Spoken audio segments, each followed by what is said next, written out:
We're returning now to one of our top stories. Israeli forces are expanding their ground operation in northern Gaza. Overnight, they took out dozens of Hamas fighters and rescued an Israeli soldier held hostage. Joining us with more analysis is Professor Greg Barton, Research Professor at the Global Islamic Politics Centre at Deakin University. Greg, good to see you. Thank you for your time. Things are clearly intensifying. From what we've seen from reporting out of the region and public statements from the Israelis, what do we know about the IDF's strategic intentions here and how the situation is likely to develop? Well, Ash, strategic's a good word. We know something about tactics, but strategy, of course, is long-term. They want to completely eliminate Hamas as a military threat. And of course, that also means eliminating it, returning to any sort of power or authority in the Gaza Strip. The question is how to do that. We know that there's at least 500 kilometres of tunnels, much of which the IDF doesn't really know the details of, under Gaza City and across the Strip. This campaign will certainly go for weeks, but it could go for months. Urban warfare is very hard. And urban warfare, even when you've got cities where civilians can flee, is still bloody and awful. But in this situation, the civilians are struggling to flee. I mean, they can't leave the Strip. Many have gone to the southern side of the Strip as the Israelis requested, but there are hundreds of thousands who haven't been able to do that. And there are many stuck in hospitals who can't move, medical staff who don't want to leave them. So it's a nightmare situation. And for the long term, there will need to be some sort of just and durable political solution. There'll certainly need to be some sort of coalition that will rule the Gaza Strip.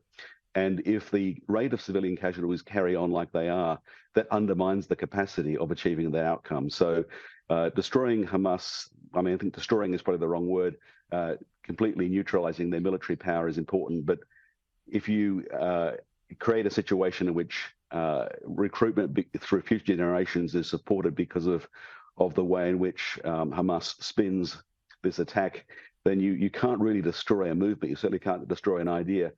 And more importantly, if you don't build the trust of the people you're trying to liberate, you won't have any basis for a long-term political solution.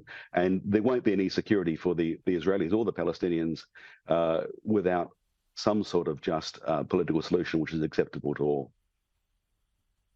We're seeing these live pictures coming to us now showing a major fire on the Israel-Gaza border. It is around 3:30 in the morning there. So middle of the night still there, but clearly a lot of activity still going on. As we've been reporting, Greg, we've seen one hostage rescued by Israeli forces overnight. That's brought hope to families, of course, who are still missing their loved ones. As time goes on, is that hope warranted, do you think?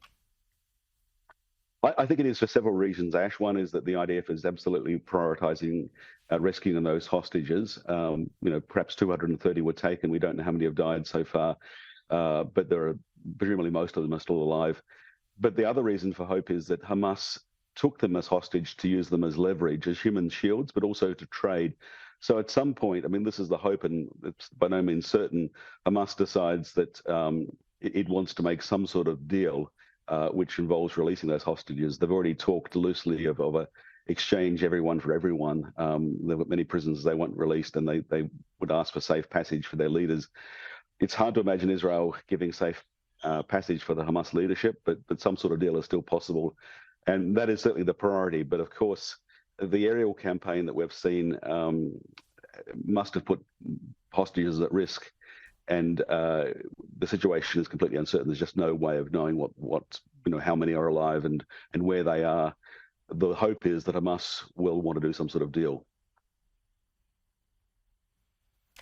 Yes, we will be watching closely. It is an intense situation and clearly not going to be over very quickly, as we know. Greg Barton, really appreciate your analysis. As always, joining us live today from Jakarta. Thank you. Thank you, Ash.